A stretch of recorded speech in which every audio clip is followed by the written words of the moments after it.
All right, good evening, everyone. Welcome to Frankly Speaking Live here on webcast1live.com. I'm Dave Kanyuk, sitting in for Frank Holtzhauser tonight. If you want to join in on the fun, our phone number here is 244-0077. If you're outside of Des Moines, add an area code. That's going to be 515-244-0077. Joining me this evening is fellow actor, libertarian activist, and pro wrestling connoisseur, my good friend, Jason Rainwater. Say hi, Jason. How's it going? Hey, everybody. I survived my trip to the liberal bastion of Chicago. Oh, my gosh. I used to live in Chicago. I've been back in Des Moines for 5 years, but I have not set foot in Chicago since that time frame. Really? Yeah. How is the Windy City? Well, it took us 6.5 hours to get to the outskirts of the city, and then another 2.5 to get into the city. What? How fast were you driving? What? We were on the megabus. Oh, we you were took on the megabus. all the way Okay, up. I've done the megabus before. It wasn't that bad, actually. Yeah, well, they make a stop in Davenport now, so that really adds onto the time, but also adds summer construction that's going on in Chicago. I see. And you are sitting for a very, very long time. Oh, well, Let's just say Bess really had to pee. Don't they have bathrooms on the megabus? Yeah, but come on, I'm a decent human being, all right? I have integrity, and Well, I have urges. No, and like you can have all the urges you want. Yeah. I am not peeing on that thing. Well, it's better than, That's true. something else on that thing. That's true. Very true. So, yeah, Windy City. How was that? Was it fun? Oh, it was great. We got to see some really close friends. Got to see a great show of Macbeth set into the world of Star Wars. It was not a parody. Everybody's like, "Oh, it was a parody." Like, nope, it was Macbeth set in Star Wars, taken very seriously, and it was wonderful. Wow, it really was. Should forward that on to Kristen Joy Larson. She ran Macbeth. Back when I did it last December. Mm-hmm. Well, apparently it's kind of sweeping across the nation. This particular version, which is like about 70 minutes, so they truncate Macbeth down a bit, but it's really kind of sold. Teeny tiny bit. Yeah. Well, of course, everyone's going to want to see a Star Wars themed Macbeth. Yeah. I did a Shakespearean themed reading of the Big Lebowski. That was the the first show that I did when I moved back to Des Moines. It was Jody Johnson directed that, but that was interesting. It was fun. It was. I mean, and what was great about it was that there were fight sequences that were amazing. Like, they weren't just, hey, look at us, we got lightsabers, we're going to hit things. I mean, it was taken very seriously, very well done. And the scene where Mon Duff's family is killed is very emotional. Oh, because really? of what goes on, even with the lightsaber battle and the Force use or whatnot. I mean, you suspend disbelief, but I was in tears. Oh, wow. Yeah, so it was very powerful. So if you're ever in Chicago, the Edge Theater. Well, maybe I'll have to run up to Chicago to see that. That sounds great, actually. Yeah, there you go. Cheap plug for Orion there. And did you watch NXT TakeOver this past Wednesday, a couple days ago? What'd you think of that? I think that... got to get a little pro wrestling in. Yeah, we got to get a little bit, just a touch bit. I think with some of the names being injured, didn't help the card Hideo a whole Itami lot. Exactly, and Sami Zayn. He seemed really limited in what he was doing. It was it was much more of a squash match than I was expecting, unfortunately. And I'm surprised they actually went ahead with it. I thought they would probably just swerve out of it and say, he's out of action. But, I mean, that's what kind of suffered. The Divas matches, of course, were fantastic. I thought the Becky Lynch and Sasha Banks championship match was maybe the best of the night, actually. And that's kind of pretty routine with NXT. If it's not the top match, it's top pretty 2, close. 3. It's pretty it's close. Nothing like some of the squash match. I mean, you don't even have a squash match in NXT. Even if that match is not, they're like, oh, we're just gonna put these guys together. Everybody puts something together really strong. Right. But I think they suffered just because they didn't have the players that they wanted. Right. It doesn't feel like it had that storyline arc that maybe they were hoping for. And I think that kind of pushed the, hey, look, Samoa Joe is revealed. And I thought that was pretty cool. How was that? That was awesome. Very cool. He's very slimmed down. Uh-huh. And just, I think he's going to be a great fit there. And I like his deal that he has with WWE, where he's doing NXT, but he has all the indie bookings that he wants to do until he decides. Yeah. Come up onto, It's actually a rational deal. Yes, it is. It really is. Josh Matthews was kind of decrying. He had posted something about how it's really ironic how the announcers were making a big deal out of, it's Samoa Joe, when Samoa Joe hasn't been in the WWF or WWE, whatever you want to call it. He's never been there. Right. He's been in TNA, and the WWE never acknowledges anything that went on with TNA. When Sting came back for WrestleMania season, they just talked about how he was away since WCW. Right. They didn't acknowledge all the work that he Right. did in TNA. So he's like, well, isn't that a double standard to talk about, make a big deal of Samoa Joe when you're not even supposed to acknowledge TNA? I get it, but Josh Matthews, ever since he got released, I mean, he started It's sour grapes, Yeah, right. he started off like, "Oh, I'm gonna miss my WWE family and whatnot," and then it just slowly turned into, "This is what went on down there, and I'm not happy," or up there, however they want to call it. And now the double standard and the contradictions. I go, Josh Matthews, you were an entire contradiction the entire time you were there. Yeah, he sure was. Well, let's segue into more serious topics here. That's what we're all here for. I didn't have a whole lot of time to do a lot of research this week, so it might seem more of a disjointed show, but we'll see. We'll give it a go and see what we got. A couple weeks ago, I was talking to the father of an old friend of mine, staunch Republican GOP booster.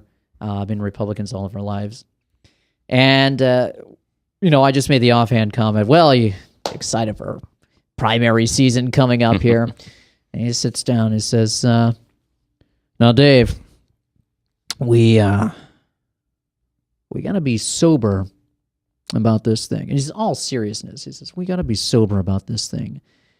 And I know there's a lot of temptation to go out and vote for the flashier things." And I'm paraphrasing this. He did say we have to be sober, though. That's how it started. like alcoholics. I guess we have to be sober. We have to use our best judgment, and we have to make sure that Jeb Bush gets the nomination. What? Sorry. Exactly. I said, "Well, I'm sorry," and I tried to be respectful of him. I said, "I'm sorry, but there's really no difference if you look at the stance on policies. There's really no difference between Jeb Bush and Hillary Clinton. I mean, for heaven's sake, the two families vacation together. Bill Clinton is referred to by George H.W. Bush as his son. So why am I supposed to expect that there would be any difference between a Jeb Bush or a Hillary Clinton presidency?" He got really upset at this, actually. Said, "No, there is a difference between the two." Well, yeah, one's male, one's female. I but guess. Name me the other differences. I mean, they both like girls, but I guess I'm going to entertain. We move the conversation further as you spoke. What was exactly the difference? That he wanted to really, say. and I'm sorry, this is a couple week old conversation, so it's been sitting in the fridge for a little while, but I don't remember exactly what he was outlining as the differences between the two. And to be quite frank, I don't think that he really actually did outline what the differences were. And you had to remember, we were in a social gathering, Sure. so other people were coming up and interrupting. It wasn't a face-to-face, Right. real sit-down, heart-to-heart conversation. But it really just, it kind of blows my mind, this whole attitude, we have to be sober and choose Jeb Bush. And it got me thinking, haven't we been sober in the past? Weren't we sober when we picked Bob Dole to go up against Bill Clinton? Weren't we sober when we picked George W. Bush? And look how that presidency turned out. Really, he's the most liberal president that we had up until that point since Lyndon Baines Johnson. Exactly. I mean, he has much more in common with LBJ than he does with Ronald Reagan, the bastion of conservatism. Weren't we sober when we picked John McCain against Obama? Weren't we sober when we picked Mittens Romney to go up against Barack Obama? So it sure seems like that we've spent so much time the past 20 years being sober and picking establishment candidates who we know can go up and win the presidency. And George W. Bush only won the presidency by act of the Supreme Court. Yeah, tell me about it. Well, the name that you put out there, I mean, it's image. If the sober picks, if we have to be sober about our picks, then let's just pick the most handsome man in the Senate or the Congress and say that's our guy right there. Well, now you don't have to push me to run, Jason. I'm not going to push. Look at you. Yeah, city council. But I mean, if that's what's sober, if we have to water down our own beliefs, and let's go back to the platform of the Republican Party. If the true platform of the Republican Party would be followed, then if we're looking at that sober, guess what we have now running as that platform? That's our sober version, if that's what he's agreeing to. I mean, to say that Jeb Bush, we need Jeb Bush Yeah, to someone run who's as the going to Republican. champion more big government, more Exactly. government intervention in everyone's lives. Who says that he's probably taking foreign policy advice from his brother. I mean, that should be a red flag right there. But, I mean, it just, to me, it's not sober. That is, to me, that is a drunken statement. Exactly. That is an alcoholic state of mind to straight out say that we need another liberal, far leftist, government-growing individual who spent his entire life in government as a public servant. But that's, I thought Republicans were supposed to be sober. They were supposed to go against big government. Well, Wouldn't sobriety, by its very definition, mean a return to limited government, a return to constitutional government? Yes. So it seems to me that being sober would be picking someone like Rand Paul. And obviously, I'm biased towards Rand Paul. I mean, that is my current pick. Yes, but I mean... that seems like that would be the sober choice to me right now. Yes, it would be absolutely the sober choice. It'd be the choice that would... If we have to put everything into the world of alcoholism, he would be the AA choice. Because that's where you would go to follow your 12 steps to get back to freedom. Right. It's... Right now, remember that Fox News did a poll... they did, how candidates were ranked. Oh, yeah. And Rand Paul, just like his father, was not listed, even though he was 1 percentage point. They showed, for those not familiar, Fox News ran a poll. They showed this on their TV screen where they were showing how a number of different Republican candidates, and even a few people who weren't actually candidates, like John Kasich, I believe, in Ohio, how they stacked up against Hillary. Every single one of them was below Hillary Clinton in the poll ratings, and Rand Paul is the only one who was above reading. Yeah, the only one who beats Hillary in national polls, and they didn't display him on the screen. And it's doing the same thing that Fox News did to Ron Paul. Now, they give Rand a little bit more exposure. They have Rand on Sean Hannity, who's supposed to be some Tea Party Gallup, conservative, Rasmussen, which is not. CNN, all of those had Rand Paul beating Hillary Clinton by the highest margin, I think, was 5, the lowest being 1 within the margin. Right. But still, that he was ranking higher than who they want to be the next President Obama. They are going to pull out all the dirty tricks like they did on Ron Paul. They're going to pull out all those dirty tricks on Rand. It just shows you, and I hate to come in here and beat up on Republicans day in and day out, but I do this because I feel that Republicans should know better. Well, I don't preach the Democrats because that's like, preaching to a bunch of wild dogs. Here's the only credibility I'll give Democrats is that they usually have they have a message that's very singular. Everyone is behind it. They have that political machine to be like, we are one solidarity, even if there's a voice. They have a message that's singular.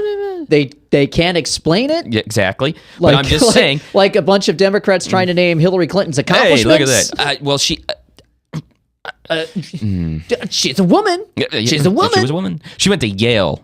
Oh, she went to Yale. Did you know she was a senator? And she didn't use private servers to do emails either. I don't want anybody saying. We'll hit on that in a little bit, but it just shows you how far the Republican Party and how far this country has gone that we even have to have a debate on whether or not NSA spying is illegal. We have to have a debate on whether we should return to the Constitution or not. We have to have a debate on... it shows you how far the Republican Party has slipped into disarray when Jeb Bush is considered the sober choice, when Lindsey Graham is even allowed to be a part of the party anymore. He says that he's actually running for president. He's told supporters this just this past week. Lindsey Graham, who came out a few weeks ago that I covered on this show and said that, well, if I was president and the Congress didn't follow what I wanted them to do, well, I would have military police just detain Congress in Washington, D.C. until they did what the president wanted. Martial law against the lawmakers, against our representatives. Caesar. He's basically saying that he would hold us, because Congress is our voice, he would hold us hostage until they bend to the will of the President of the United States. Doesn't it sound extremely fascist? Very Mussolini-like? Right. Well, this is supposed to be the sober choice. Anyway, we're coming up on a break. This is Frankly Speaking Live. I'm Dave Kanyuk.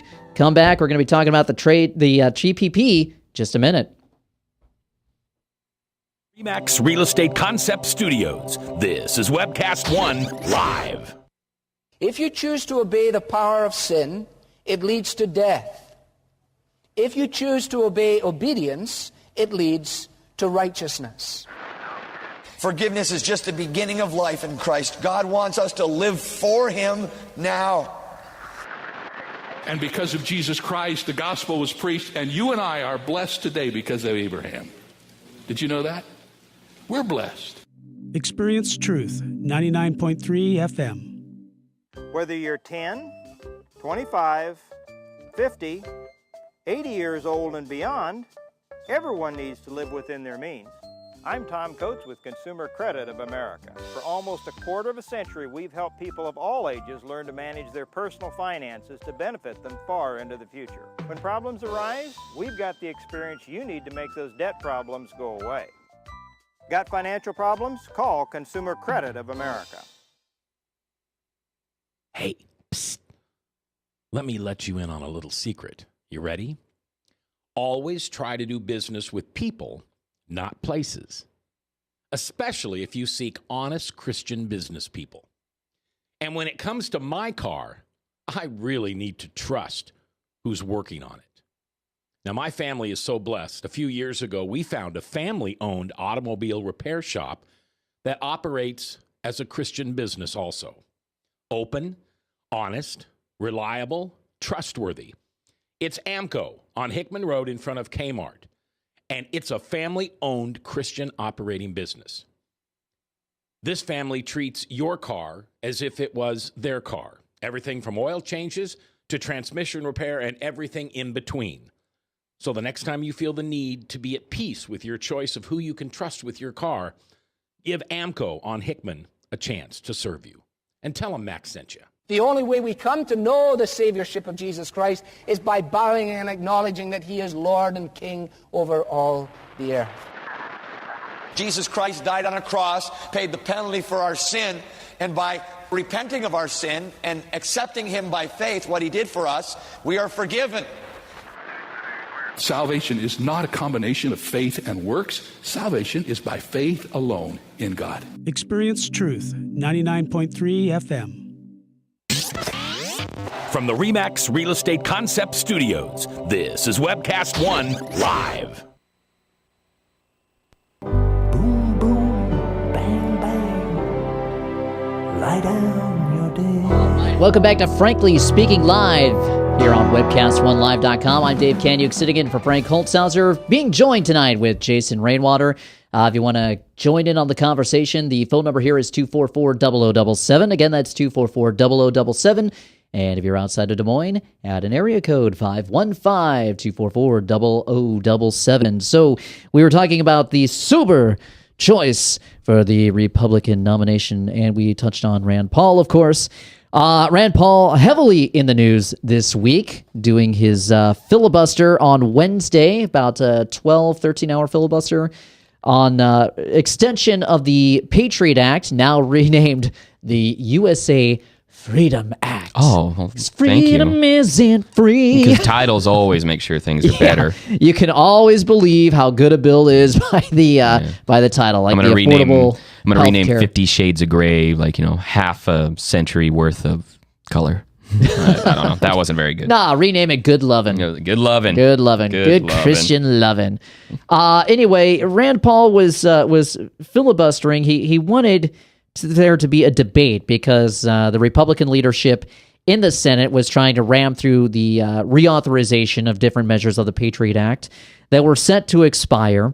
And they were trying to ram this through without any type of debate whatsoever, namely debate on the National Security Agency, the NSA, collection of data, wireless wiretapping, collection of our metadata, collection of phone calls and every text messages, emails, snooping into every different point of our electronic lives without any warrants, without any due process. Exactly. It's all on the basis that we're protecting ourselves from terrorism. Exactly. But when is collecting metadata, which has never worked in the history of the world to stop anything, right, ever a need? Well, it's not about collecting. It's not about stopping terrorism. It's about keeping a dossier on each and every one of us.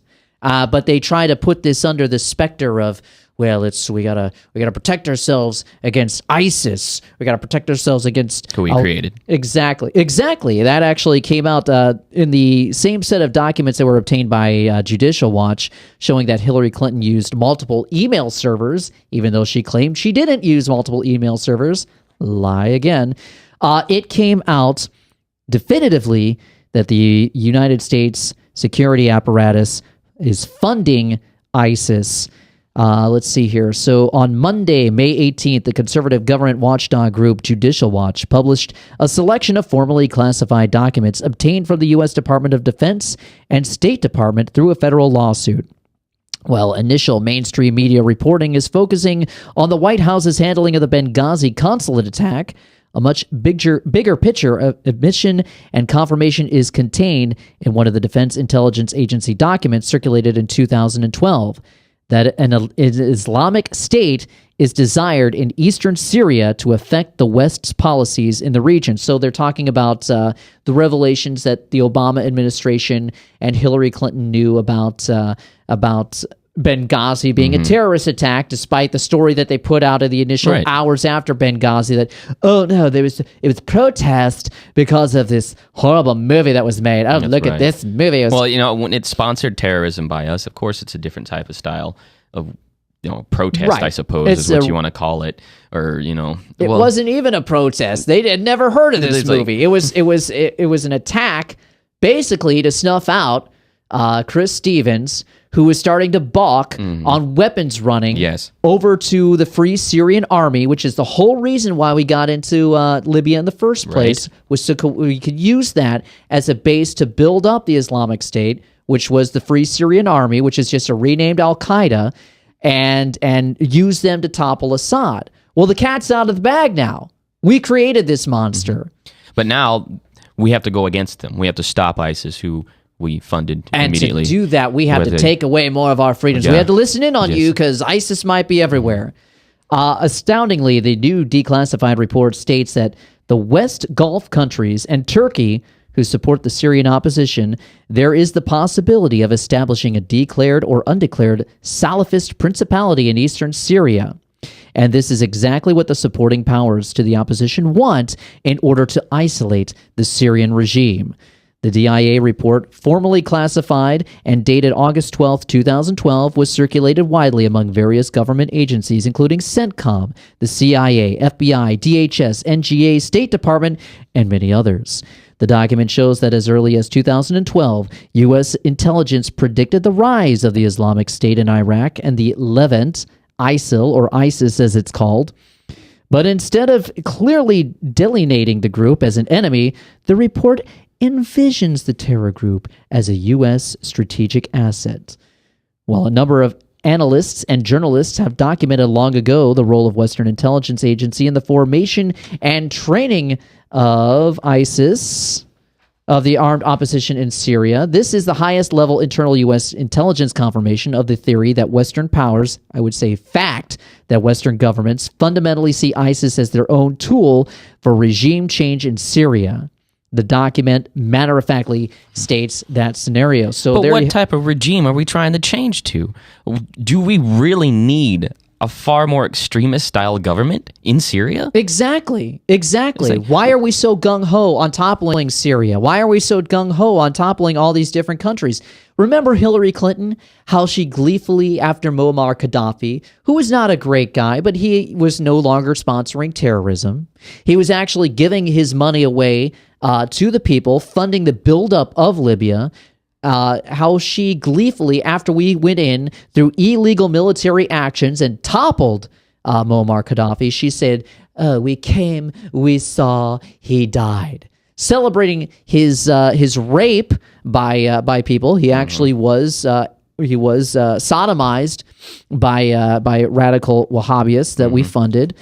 So she's celebrating the fact that Libya is now a complete hellhole, I mean, I'd say what you want about it before. It's much worse off than what it was before. Iraq is much worse off than how it was before. All these countries that were going in and toppling the leadership there are much worse off than they were before. Our support, they're going to find the democratic bastion that they've always wanted. And what difference does it make, Dave? Exactly. What difference does it make how we got there? Regardless if we put countless murderers in Syria in charge of the government, right? Who we decided that in Afghanistan that they were our enemies, so that we needed to topple in Iraq. I mean, can we not see the hypocrisy in all of it? Can we not literally go in and say, why are you doing this? I understand that in Syria, maybe I'm not going to say maybe, that Assad has done things that in a civilized nation we have to go back, oh, that's horrible. But if that's the case, why are we not going in ourselves and establishing it as our version? But instead what we do is we go and we get these little puppet regimes and say, hey, we'll fund you. I don't know where you're coming from. I don't know if you think like we do or if you don't, but we really need someone to change things, and you're the only radical force that we know that can do that. Because other groups that would think in what we would consider freedom wouldn't do that type of thing. Right. And how can we look at something like a place like Syria and talk about their human rights abuses when we have everything that's going on with the militarization of the police in this country? Yes. I mean, those are the same human rights abuses. Yes. When you have state troopers in Texas pulling women over and giving them vaginal searches on the side of the road for drugs because of the war on drugs. When you have sheriff's departments claiming that it's a baby's fault because they threw a flashbang grenade in a no-knock drug raid. How are these not human rights abuses? How is a guy dying in the back of a police van that makes a bunch of unscheduled stops? How is that not a human rights abuse? So what's to turn the rest of the what's to stop the rest of the world on turning on us and saying the same thing? Yes. And well, it goes, and if we go back to Rand Paul's filibuster, I want it to be what was covered in the Washington Post, as we all know, the great source, the Washington Post. This is what they said after some little bit of sound bites that they wrote into their article about, he spoke for 11 hours, he had assistance from other Republicans, really nothing in context to what he spoke with. And there are points in a filibuster where you do run out of things to say, so you have to fill time. But this is what the end paragraph is, and usually the end paragraph always puts into play what was oversaid. Here's what was said by Katie Zazima. Early in the afternoon, it appeared he had not taken his own advice on proper filibustering footwear. When he first took the floor Wednesday, he sported a pair of wingtip shoes. But as the hours passed, he paced some more, walked between desks, stretched his calves by standing on his toes and kicked his legs in the air, and started sporting sneakers with bright yellow laces. But they still didn't help. That's it, really. Still didn't help. Good Ending night. with a quote Good that night. obviously was heard on the end. Okay, go ahead. It obviously heard in the end. He's like, even with better shoes, my feet still hurt. It's kind of hard to stand in one place. And I get ridiculed for refusing to read mainstream media. I get ridiculed because I read InfoWars. I get ridiculed because I read those are incredible sources. You can go to a credible source. I'm she's so got glad. a journalistic degree to report on shoes on the Senate I'm so glad floor. that he wore wingtip shoes. You know, I don't care if the guy wears cowboy boots for his arches. God forbid any Please. substance actually comes out. They wouldn't want to leak what he actually said. Real Clear Politics actually put out some quotes from Rand Paul. I think they missed a lot of the better ones. I should have been taking notes myself. The last one, the 13th one, Rand Paul said, let's say tomorrow that there was a president, that we elected a president that eliminated the bulk of collection data. Let's just say it happened. What do you think would happen? People are like, oh, the sky would fall. We would be overrun with jihadists. Well, maybe we could rely on the Constitution. Maybe we could get warrants. If you make the warrant specific, there's no limit to what you can get through a warrant. And he's absolutely right. We do have this system in place called the Constitution. Yes. We do have this system in place called getting a warrant.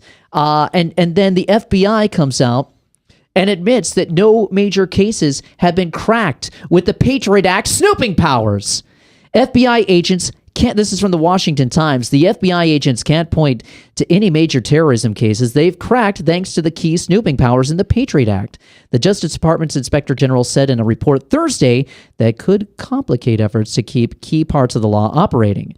Inspector General Michael E. Horowitz said that between 2004 and 2009, the FBI tripled its use of bulk collection under Section 215 of the Patriot Act, which allows government agents to compel businesses to turn over records and documents, and increasingly scooped up records of Americans who had no ties to official terrorism investigations.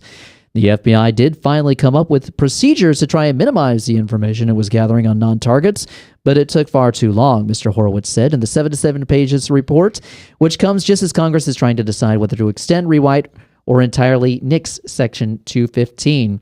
So, yeah. Well, you just named what the Patriot Act did for the FBI, was that it increased its administrative needs.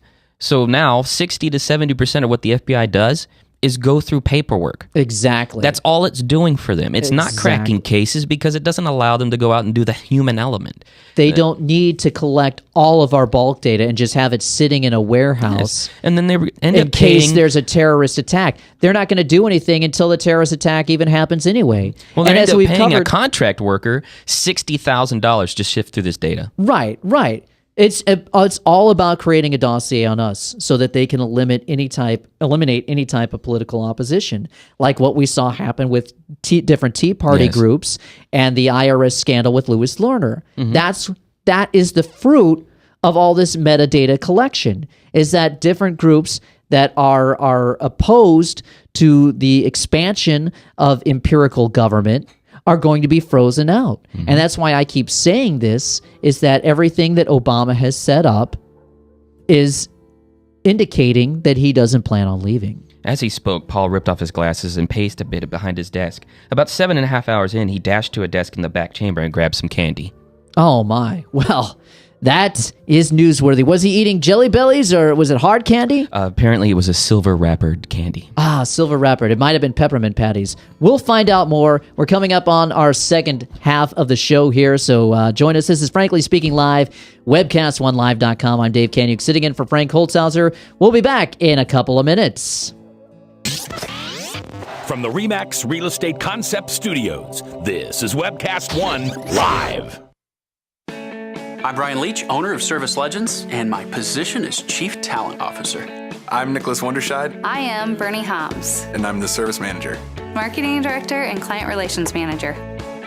Everything that we do is about ensuring that we exceed your expectations. Our clients are important to us. 100% satisfaction. We're not just focused on heating and cooling. That's the easiest part of our job, actually, is fixing furnaces and air conditioners. Everyone that we come in touch with, we want to improve lives. Bottom line is, we've got our installation guarantees, 25% energy savings guarantee, comfort guarantee, temperature selection guarantee, property protection guarantee. 100% satisfaction guaranteed, fixed rate or it's free. All of those guarantees are backed up with a 100% money-back guarantee to hold ourselves accountable to making sure that you get what you're after. Just fixing the problem today. If they have another problem 5 days down the road, it's still fixed rate or it's free. We use what's called straightforward pricing. Our technicians are going to give you an exact to-the-penny price on what it's going to take before they move forward with any repair.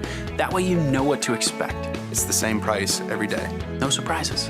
If you get off work at 5 o'clock in the afternoon, you come home, you realize that, oh, my furnace is broken. Now you need to call somebody out that night. You shouldn't have to pay more for that. We're guaranteeing service 24/7. We run afternoons, evenings, nights, weekends. We're staffed to work that. Phone rings at 3 in the morning. You'll get one of our representatives answering the phone every time. We're not sending you out to Timbuktu in some call center. It's our Service Legend team members, our mission control team. I'll take a call anytime. And then they answer the phones the same way during the day as they do at night. It's a great day at your service company. How can we make you smile? That's the only way to provide true 24-hour service. When you're able to let somebody actually live in their home safely when they weren't able to do that before, where they don't have to stay up at night and worry about, is the heat going to come back on? Are we going to freeze the pipes? Is the baby in the room next door going to be sick because they got too cold? When you're able to help somebody overcome challenges like that, that's impacting a life. That makes a difference. I get goosebumps thinking about it. I love the team. I love the people that I work with. We have fun, but we work hard. I call them my ambassadors of legendary service. If you could just envision what that is, that's who we're sending to your home. They literally will call in, pick up the phone and call and say, hey, I want to talk to your manager. And I get on the phone, they're like, that technician that was at my house was the greatest technician ever. That's cool to me. We want to brighten people's days. Every person that we have going into the house has gone through an extensive background check. Drug testing, we have a very thorough interview process that 1 out of 140 people make it through. If we promise you something, that's what you're going to get, no matter what. We're here when you need us to protect the safety and comfort of your family. if you're not happy, we're going to make it right. If we're willing to put 100% money back guarantee on what we do, what type of work do you think we do? Give us a call. We're there for you 24/7, 365 days a year. Enough said.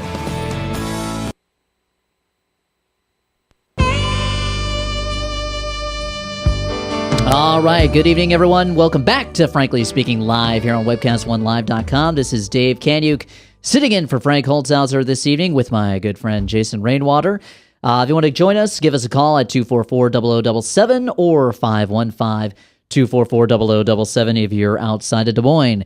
So we've been talking about Rand Paul's filibuster this week and the insanity that is the Patriot Act. Scott Walker just came out. This is on BuzzFeed today. Scott Walker came out and said that he doesn't stand with Rand. He's likely 2016 presidential candidate Scott Walker said on Wednesday that if he were in the Senate, he would not have supported Rand Paul's protests against the reauthorization of the Patriot Act and the NSA's illegal domestic surveillance programs. Should be illegal East German Stasi-esque surveillance programs. He says down here, we need to have the capacity to collect information that can be used to identify individuals who are linked to enemy combatants who are going to do us harm. Yeah. Speaking to talk show radio host Michael Medved, who is a complete sick little weaselly worm, if ever there was one. I have no respect for Michael Medved. Michael is one of the most complete wastes of time that have been allowed any type of air to be given a platform to speak. But it is his constitutional right, but I have the constitutional right to think he's a dirtbag. Walker said it was incredibly important for national security that the government retain the legal authority to collect Americans' metadata en masse.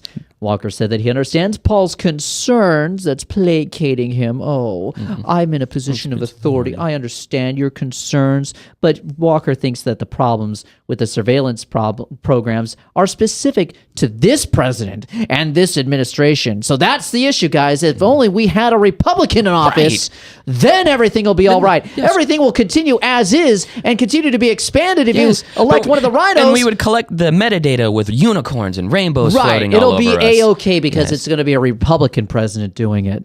Ridiculous. What a hypocrite. You know what? I don't stand with you, Paul Walker. No. If you can't see Scott Walker, whatever, doesn't matter. It doesn't matter what his name is. I don't stand with you. If you're for this East German Stasi violation of the Fourth Amendment, violation of our rights, violation of our ability to be safe and our effects and papers and records, then I don't stand with you, and you should be disqualified from being a candidate for president of the United States. You want to see even more foolishness? Continue to read down here. It says, Walker said, adding that the recent events at home and abroad, including the attack on French satirical newspaper Charlie Hebdo earlier this year, further reinforce the importance of such programs. Why? They didn't stop that attack? Walker suggested that the French government had been monitoring the perpetrators of the Paris attack, but had lost track of them prior to shooting, and that the France had decided to pursue even more aggressive legislation than the Patriot Act as a result. It doesn't sound like it was a legislative issue. It sounds like it was just a lazy police issue then. Really? And the FBI in this country, as we just read, admits that the Patriot Act has not been used to crack any cases. The New York Times reports that all of these domestic terror cases that have been cracked by the FBI before they are allowed to happen, they've actually been cooked up by the FBI. This is mainstream news. So what do we need this? And then Peter King, a fascist if there ever was one, accuses Rand Paul of spreading fear with his Patriot Act filibuster. Congressman Peter King accused Senator Rand Paul of spreading fear during his marathon Patriot Act filibuster last night, asserting that we are not sacrificing any liberty as a result of NSA spying. Wouldn't being pro-Patriot Act be spreading fear? Exactly. That's exactly the point that it was brought into legislation, because of the fear of terrorism, because of the fear that there would be another attack that would happen on the United States. What difference pre-Patriot Act and post-Patriot Act has there been a change in how we do our intelligence gathering other than we collect metadata? Yeah, and we do it without a warrant. Exactly. But how is being against the Patriot Act, seeing it as an attack on American civil liberties, attack on their basic principle as human beings, raising fear Because we don't want people to feel like, oh, my entire private life is now available to somebody sitting in a cubicle. Because it's for consumption of those on the right who are not awake. It's for those who put their party ahead of anything else, ahead of their religious beliefs, ahead of their own logic.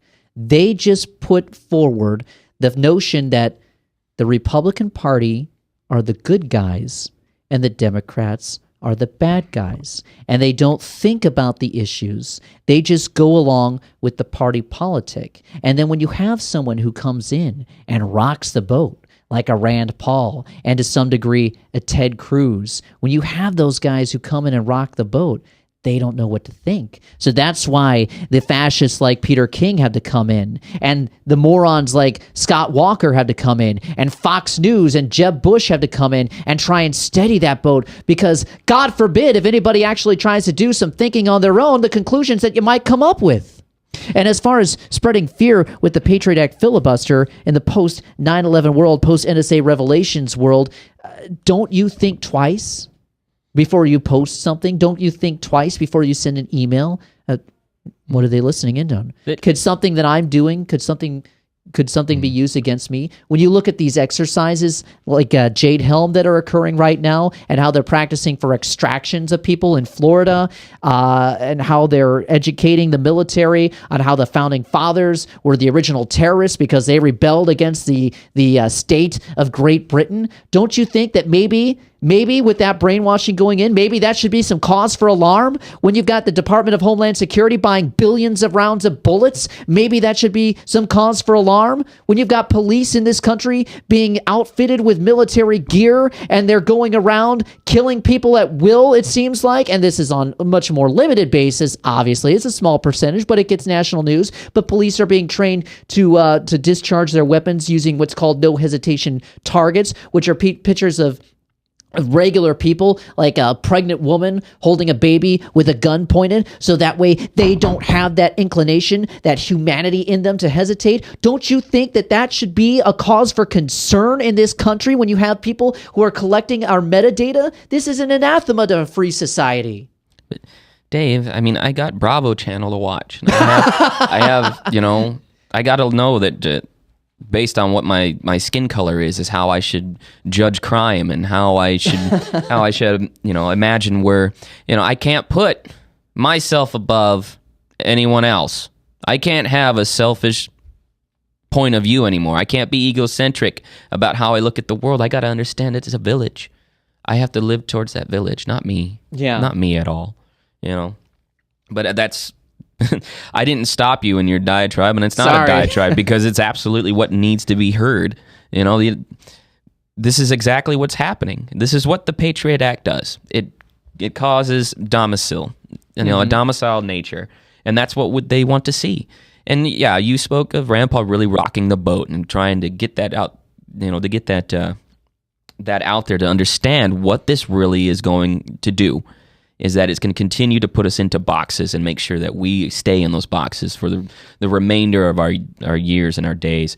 And you bring up Ted Cruz, but I'm not going to side with Ted Cruz. Yeah. I don't think he's a champion of anything, especially when he puts out a compromise bill that says, well, we'll restrict the Patriot Act as long as we continue to collect metadata. Right. And Rand Paul, talked about, and I'm trying to find the quote. I can't find it right now. I'm trying to find this under pressure, but he talked about how when the Patriot Act was passed, no one had time to read it. It's just presented, here you go.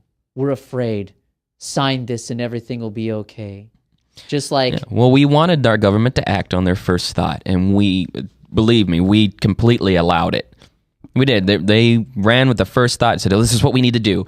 And everybody was in this. This was all a collection of things that had been on the table, but had just been shoved in the desk drawer until just the right crisis. Because rational thought, if you had just done this during some sort of economic or social boom in this country and said, hey, by the way, we wanted to collect every bit of information so that we can keep you safe, what would people think? No. We're doing great. Why would you need any of that? No, that doesn't go anywhere. That's why it gets shelved, and that's why a special little, some sort of event has to happen. Right. Well, let's switch gears a little bit here because besides reauthorization of one massive piece of legislation that was not read. What if I told you that there is legislation right now which Congress, the Republicans, are trying to fast track and give Obama authority to enact this? They're not allowed to read it. The only way that you can read it is going into a secure location, surrendering your cell phone. You're not allowed to take notes. You're not allowed to have any aides or assistants with you. You're not allowed to talk about this piece of legislation after you read it. It's like 800 to 1,000 pages long. No one knows what's in it. Most Republicans have admitted that they haven't read it. Even Orrin Hatch, who is a staunch proponent of this, has admitted that he hasn't read it. What if I told you that they're trying to get this through right now? This is called the Trans-Pacific Partnership. Someone wrote, the Trans-Pacific Partnership is a disastrous trade agreement designed to protect the interests of the largest multinational corporations at the expense of workers, consumers, the environment, and the foundations of American democracy. It will also negatively impact some of the poorest people in the world. The TPP is a treaty that has been written behind closed doors by the corporate world. Incredibly, while Wall Street, the pharmaceutical industry, and major media companies have full knowledge as to what is in this treaty, the American people and members of Congress do not. They have been locked out of the process. Further, all Americans, regardless of political ideology, should be opposed to the fast-track process, which would deny Congress the right to amend the treaty and represent their constituents' interests. The TPP follows in the footsteps of other unfettered free trade agreements like NAFTA, CAFTA, and the Permanent Normalized Trade Agreement with China. These treaties have forced American workers to compete against desperate and low-wage labor around the world. The result has been massive job losses in the United States and the shutting down of tens of thousands of factories. These corporately backed trade agreements have significantly contributed to the race to the bottom, the collapse of the American middle class, and increased wealth and income inequality. The TPP is more of the same, but even worse. And this goes on and on. Who do you suppose wrote that? Oh, you don't need me to answer that question. You know exactly who wrote that. Who wrote it? I don't want to answer it. Go ahead. I don't want to be collected. This was written. This was off of Congressman. This was off of Senator Bernie Sanders' website. Seriously, this was off of his website. So we've got the Republicans who are doing all that they can to push this through. We have a few Democrats who are... but isn't that the saddest part? That is the saddest part. The avowed socialist. The avowed socialist, yes, is saying it's a bad deal. Is saying this is terrible. So if a socialist thinks it's bad, probably should look at it. Right. But basically, this TPP puts corporations in charge over government. So if another country has standards like GMO, they don't want to have GMOs in their countries, our country can go in and sue them and basically force them to do it. This TPP can supersede our gun laws, supersede internet freedom. We'll have more on this coming back. We're coming up on our final break. Stay tuned. Frankly Speaking Live, webcast1live.com. Don't go away. New World Order. New World Order. From the RE/MAX Real Estate Concept Studios, this is Webcast One Live.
Get away from us, you mean old credit card.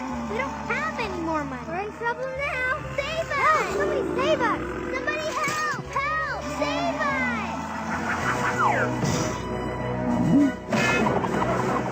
us! Hi, I'm Tom Coates from Consumer Credit of Des Moines.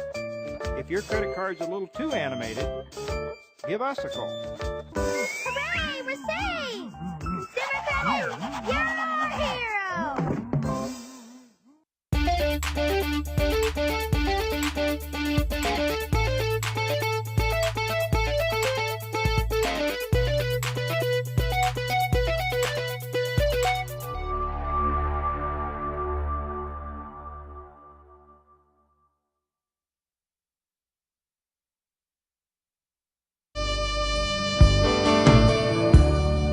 Coming back here, Frankly Speaking Live here on webcast1live.com. I'm Dave Kanyuk, sitting in for Frank Holtzhauser tonight with Jason Rainwater. We were talking a little bit about the Trans-Pacific Partnership and how this supersedes national sovereignty for a number of different countries, including the United States of America. It's world government. Exactly. It is world government, and this is the slow burn towards world government that has been outlined in a number of different writings. You start off with a bunch of regional territorial trade agreements, and then you lock them up with larger international, so you create like 7 free trade zones, NAFTA, and then after NATO. that, you're going to have the one world economy. And once you have that, it's only natural progression to have a one world government. Well, we want an EU on the western side of the hemispheres.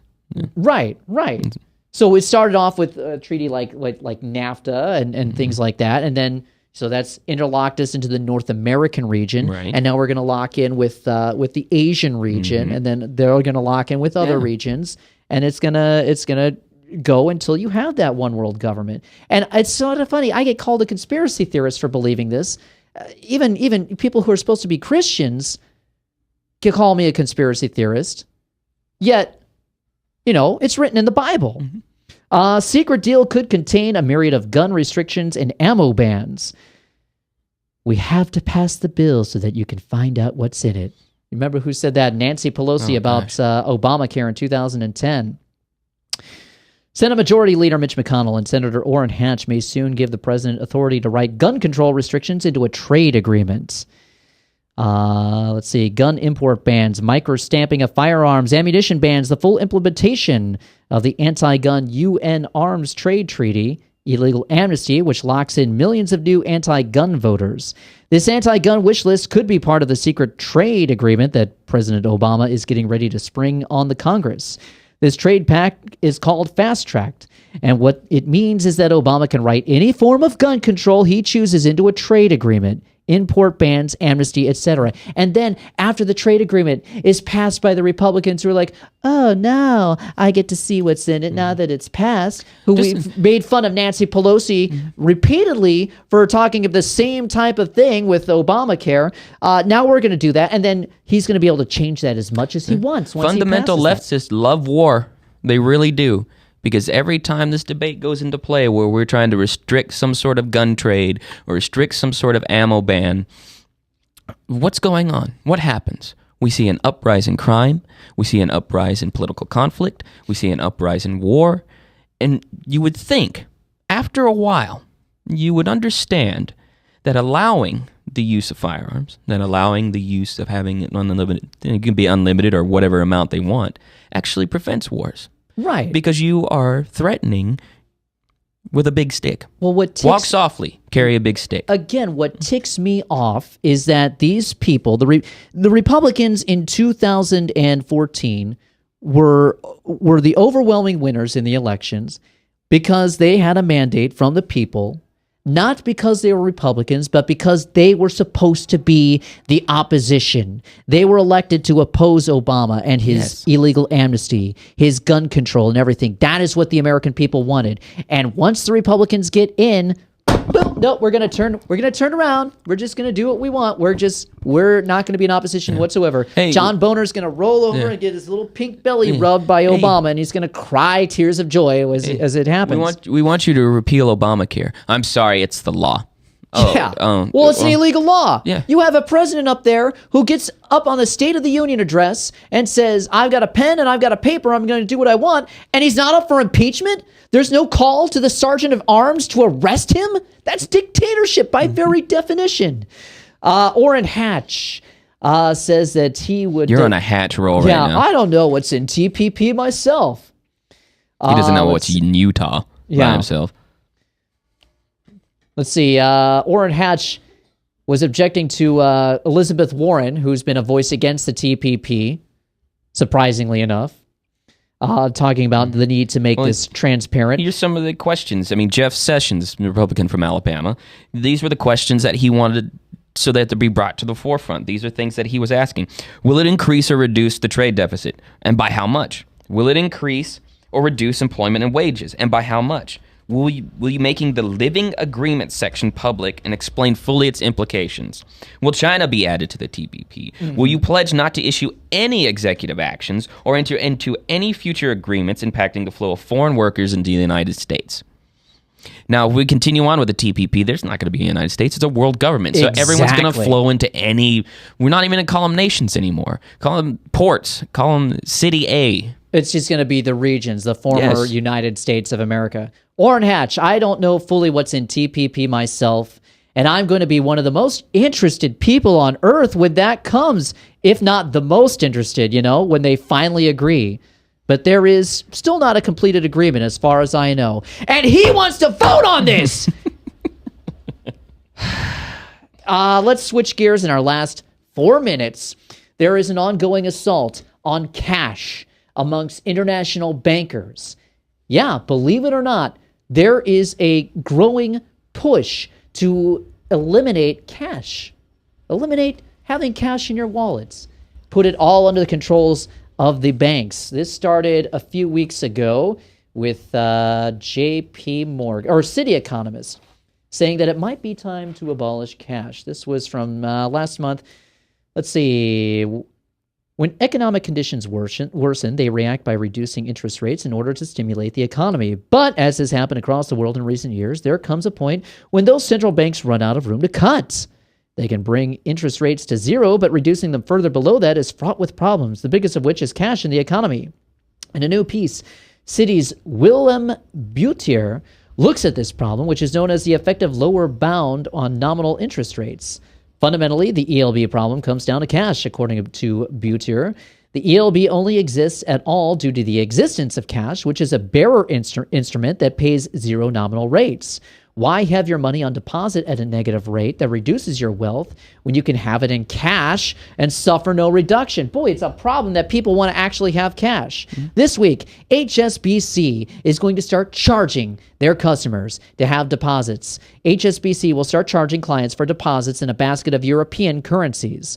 The lender has told other banks about its plan to charge them for deposits in euros, Swiss francs, Danish krone, and Swedish krona, all currencies of countries that have negative interest rates, the Financial Times reported Wednesday. The decision, which underlies industry-wide efforts to protect profit margins, will affect the bank's clients in Hong Kong, Britain, and Germany starting this summer and follows similar moves by Swiss, German, and Nordic banks. France this week says that they are going to try and restrict movement of cash, gold, and cryptocurrencies. The French authorities have been taking drastic measures to strengthen the control of cash payments. Measures will also be taken in relation to gold sales and the movement of any tangible goods. French Finance Minister Michael Sapin announced a drastic tightening of the use of cash in France, according to Le Parisien. French citizens will be strictly monitored from September 2015 if they want to make payments in cash. The limit on cash payments will be reduced to from 3,000 to 1,000 euros. So if I wanted to pay a bill off in cash, $3,000 bill, nope, can't do that. Gotta only use $1,000 in cash. Tourists will be able to pay up to 10,000 euros in cash with current restrictions of 15,000 euros. So even if I take a vacation, I can't carry cash? Right. In any way? You're restricted to making payments of up to 10,000 euros. Because I love using my Visa card in another country. Right. Police cash confiscations are still on the rise due to civil asset forfeiture. EU to get rid of cash. Brussels is going to bring about new steps in order to cope with the debts of European bank reserves. It decided not to undertake any further reforms to tackle existing economic problems, but rather to get rid of all cash.